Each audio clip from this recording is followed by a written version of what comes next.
Sinopse: One Punch Man, o herói do tédio. Sinopse do primeiro arco.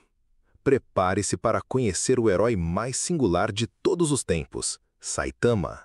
Um homem que alcançou o ápice da força com um treinamento tão comum quanto insano, ele agora enfrenta seu maior inimigo, o tédio. Capaz de derrotar qualquer adversário com apenas um soco, Saitama vive em uma constante apatia, ansiando por um desafio real que o faça sentir a emoção da batalha novamente.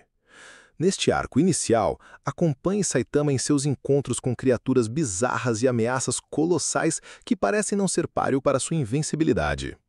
Em meio a essa rotina monótona de vitórias esmagadoras, ele cruza caminhos com Genos, um jovem ciborgue em busca de poder e vingança que se tornará seu discípulo inesperado. Juntos, eles desvendam os segredos da misteriosa Casa da Evolução e confrontam experimentos científicos que desafiam a própria natureza da vida. Mas o que acontece quando o homem mais forte do mundo não consegue encontrar um oponente à altura? Acompanhe o início da lenda de Saitama, onde a comédia se mistura à ação explosiva e a busca por um propósito se torna a verdadeira aventura. Será que ele um dia encontrará alguém que possa fazê-lo lutar a sério? Capítulo 1. O Homem Mais Forte.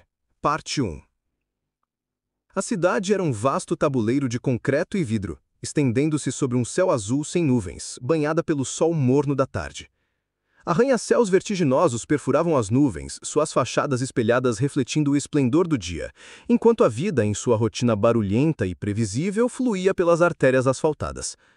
Um zumbido constante de vozes, o eco distante do tráfego e o ocasional grasnar de pássaros compunham a sinfonia urbana.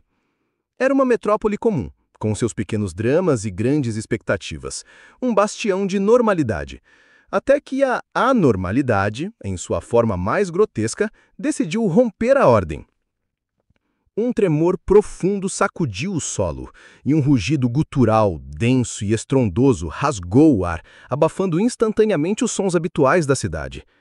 Pessoas nas calçadas pararam, os olhares fixos, em pânico, na fonte daquele som aterrorizante.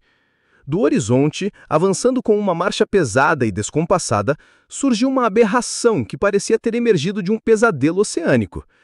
Era uma criatura colossal, um monstro que lembrava um caranguejo mutante em proporções que desafiavam a realidade.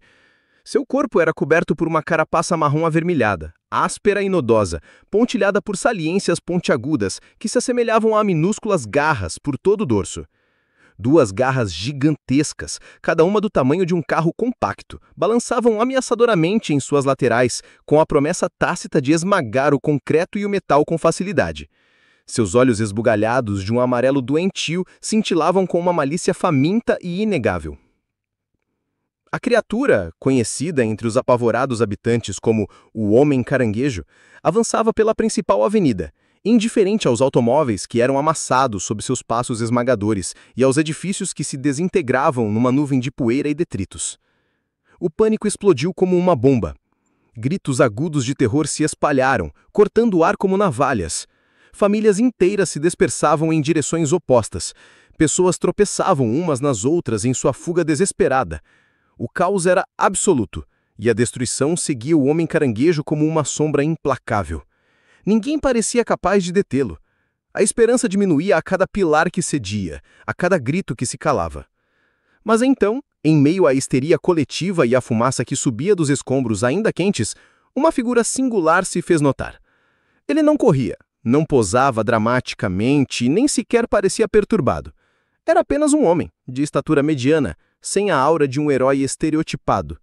Sua cabeça era perfeitamente careca, reluzindo sob o sol, e seu rosto ostentava uma expressão de tédio tão profunda que beirava a resignação, quase como se o apocalipse à sua frente fosse um mero inconveniente. Vestia um uniforme de herói de simplicidade quase infantil. Um macacão amarelo vibrante, luvas e botas de um vermelho intenso, e uma capa branca, um tanto amarrotada, que flutuava suavemente com a brisa. Este era Saitama. Ele se aproximou do monstro com uma calma que beirava a insolência. Não havia medo em seus olhos sem brilho, nem a menor pontada de adrenalina em sua postura relaxada. Apenas uma curiosa e desapaixonada falta de entusiasmo. O homem caranguejo, em sua megalomania destrutiva, finalmente o percebeu, suas garras gigantescas parando no ar por um instante, como se aquela pequena figura humana fosse uma insignificante partícula de poeira. Eu sou o homem caranguejo! Minha transformação começou depois de comer muitos caranguejos. Destruirei esta cidade! Ninguém pode me parar! O monstro emitiu um grunhido cavernoso, sua voz rouca e cheia de autoproclamação. Tá. Entendi. Os lábios de Saitama se moveram, em uma resposta monótona, quase um murmúrio, que mal se destacava do som dos destroços. Não houve alarde. Não houve sequer um movimento elaborado, apenas um borrão de cores amarela e vermelha. Saitama avançou com uma velocidade tão absurda que olhos humanos normais mal conseguiriam registrá-la. Antes que o homem caranguejo pudesse sequer assimilar a compreensão de Saitama, o punho do herói já havia encontrado seu alvo. Um som seco e contundente, como o estalo de uma madeira gigantesca, preencheu o ar. O golpe foi tão preciso e devastador que o corpo colossal do monstro estremeceu violentamente. Os olhos esbugalhados do homem caranguejo se arregalaram ainda mais em um misto de choque e descrença absolutos. Suas feições monstruosas se contorceram em uma expressão final de espanto e então seu corpo começou a se desintegrar. Pedaços de carapaça, restos orgânicos e uma gosma pegajosa explodiram em todas as direções, espalhando-se pelo chão e pelos edifícios próximos. Em meros segundos, o colossal monstro havia sido reduzido a uma pilha de restos fumegantes, a ameaça completamente erradicada. Saitama retirou o punho do que restara do homem caranguejo, sua expressão imutável. Ele soltou um suspiro lento, quase um bocejo.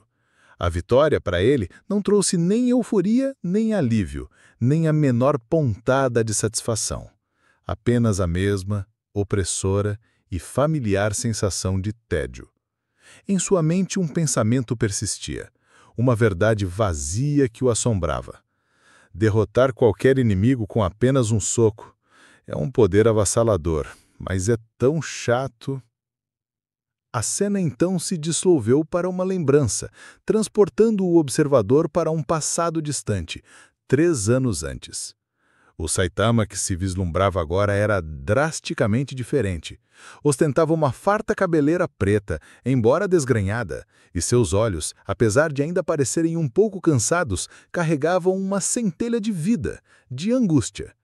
Ele estava sentado em um banco de parque, em uma área mais tranquila da cidade, à imagem de um cidadão comum, aparentemente desempregado e desiludido. De repente, a paz do parque foi quebrada por um lamento estranho. Ah, os humanos! Sua civilização é uma doença. Vocês são parasitas que infectaram a Terra. Uma criatura horrenda emergiu, que parecia uma lagosta gigante com um corpo humanoide, bochechas proeminentes e um nariz que se assemelhava a uma tromba, suas antenas balançando ameaçadoramente. Era o monstro de vacina. Sua missão, segundo ele, era purificar o planeta, e os humanos eram a doença a ser erradicada. Saitama, ainda no banco, por pouco não foi esmagado por uma das pinças do monstro de vacina. O monstro o ignorou, preferindo concentrar sua fúria na destruição ao redor. Mas algo naquele encontro despertou Saitama. Algo quebrado e sem direção em sua vida começou a se reacender. Ele se recordava daquele dia com clareza, a voz de Saitama do presente ecoando por sobre as imagens do passado. Eu costumava ser um funcionário de escritório comum, sem graça. Eu ia e voltava do trabalho todos os dias, sem nenhum propósito real. As imagens da memória continuavam. Vemos um Saitama desanimado, preso na rotina. Mas então sua voz se torna mais vibrante, mais determinada. Mas então eu encontrei um monstro e, por algum motivo, eu queria me tornar um herói. A lembrança se aprofunda, mostrando o início do caminho de Saitama. Vemos seu regime de treinamento, um regime que para muitos pareceria ridículo em sua simplicidade, mas que Saitama seguiu com uma disciplina quase maníaca. Ele corre em ruas vazias ao amanhecer, ofegando, suando em profusão. Faz flexões até os músculos tremerem incontrolavelmente, abdominais até a exaustão, agachamentos até as pernas falharem completamente. Sem flexões, sem abdominais, sem agachamentos e 10 quilômetros de corrida. A voz de Saitama ressoa, quase um mantra hipnótico, sobre as imagens de seu esforço. Ele mostra as dores musculares excruciantes, os dias em que mal conseguia se mover do chão. A determinação em seus olhos, porém, era inabalável, mais forte que qualquer dor física. A cada dia, seu corpo se transformava. Os músculos se tornavam mais definidos, a velocidade e a resistência aumentavam a cada série. Mas, com essa transformação física, veio uma mudança inesperada e bizarra: a perda de seus cabelos. Primeiro, alguns fios. Depois, mechas inteiras. Finalmente, a careca perfeita que se tornaria sua marca registrada. Na lembrança, ele lamenta brevemente a perda de seus fios, mas a determinação inabalável de se tornar forte supera qualquer vaidade. Ele continua, dia após dia, faça chuva ou faça sol, doente ou dolorido, sem um único dia de folga. Essa era a verdadeira essência de sua transformação, a pura, persistente e inabalável força de vontade. Capítulo 1. O Homem Mais Forte, Parte 2. Saitama está de pé sobre os restos fumegantes do homem caranguejo. A brisa suave agita sua capa branca, mas não há a menor brisa que possa dissipar a pesada névoa de tédio que paira sobre ele. A imagem do Saitama do passado, com cabelo, lutando contra a dor excruciante e a exaustão para se tornar mais forte, contrasta de forma chocante com o Saitama atual, invencível e completamente apático. Ele é forte, incrivelmente forte, um poder que superou em muito seu propósito original. A emoção da batalha, a adrenalina da vitória, a satisfação de salvar o dia, tudo havia evaporado, substituído por uma monotonia exaustiva. Ele reflete sobre os dias em que seu coração batia forte, em que o medo e a emoção de enfrentar um inimigo eram palpáveis. Aqueles eram os dias em que ele se sentia vivo, quando cada confronto era um teste, uma superação. Agora, tudo é uma formalidade, sem graça, previsível. Cada batalha é um ato mecânico, um soco, que encerra qualquer possibilidade de um verdadeiro desafio. O que antes era um sonho se tornou uma prisão de invencibilidade. A cidade, mal se recuperando do ataque brutal do homem caranguejo, é então ameaçada por outra figura colossal. Das sombras de um edifício em ruínas, emerge uma criatura ainda mais imponente. Um ser humanoide com proporções gigantescas e músculos maciços que se assemelhavam a um gorila sem pelo, com a pele rosada e veias saltadas. Seus olhos injetados de fúria e o grito de ódio que ecoou pela cidade revelavam sua identidade e seu propósito. Era um monstro gigante, irmão do recém-derrotado homem caranguejo, e ele buscava vingança. Avançava, esmagando edifícios e veículos, com um único e feroz objetivo em sua mente monstruosa. Você destruiu meu irmão! Prepare-se para a morte! Eu vou esmagá-lo! O monstro gigante rugiu, sua voz que parecia um trovão, fazendo os vidros das janelas restantes tremerem. Saitama, sem mover um músculo facial, sem expressar qualquer tipo de preocupação ou mesmo surpresa diante da ameaça colossal, apenas levantou o punho direito. Um som de ar sendo violentamente deslocado preencheu o espaço entre eles. Não houve gritos de alerta por parte de Saitama, nem explosões de energia elaboradas. Apenas o som seco, final, de um golpe perfeitamente conectado. O corpo maciço do monstro gigante, que antes parecia indestrutível, estremeceu da cabeça aos pés. Seus olhos se arregalaram em choque e descrença numa imagem espelhada do que aconteceu com seu irmão momentos antes. E então, o gigante desabou. Seu corpo se chocou contra o chão com um estrondo ensurdecedor, que fez os edifícios restantes da avenida tremerem em suas fundações. Mais uma vez, Um soco havia encerrado a ameaça, reduzindo a montanha de músculo a uma massa inerte e deformada. Saitama olhou para o céu azul, um vazio quase palpável em sua expressão. Uma observação, como um pensamento narrativo, pairava sobre ele, reiterando a essência de sua existência. Ele era, afinal, Saitama, o homem que se tornara um herói por mero passatempo. A frustração era palpável em sua voz, apesar do tom monótono que raramente o abandonava. Não era a raiva impetuosa de um herói que falhou em seu dever, mas a profunda e melancólica decepção de alguém que não conseguia encontrar um desafio que valesse a pena ser superado. Ah, cara, ele murmurou, olhando para o vazio distante. Mais uma vez foi só um soco. Eu preciso de um desafio de verdade. Alguém, por favor, apareça e me dê uma luta de verdade. Sua voz carregava um desespero sutil, quase inaudível, que desmentia sua fachada apática. A vitória para Saitama não era mais o clímax da batalha, mas o prelúdio de mais tédio. Cada monstro derrotado, cada vilão subjugado com um único golpe, apenas aprofundava o vazio em sua alma.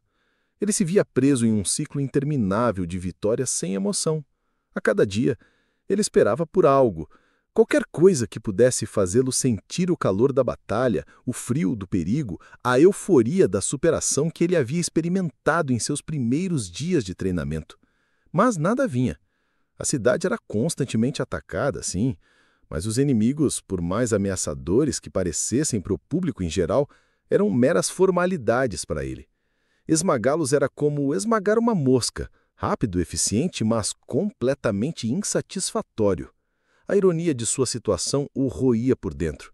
Ele havia treinado incessantemente, levado seu corpo aos limites da resistência humana e além, tudo para se tornar o mais forte. E ele conseguiu.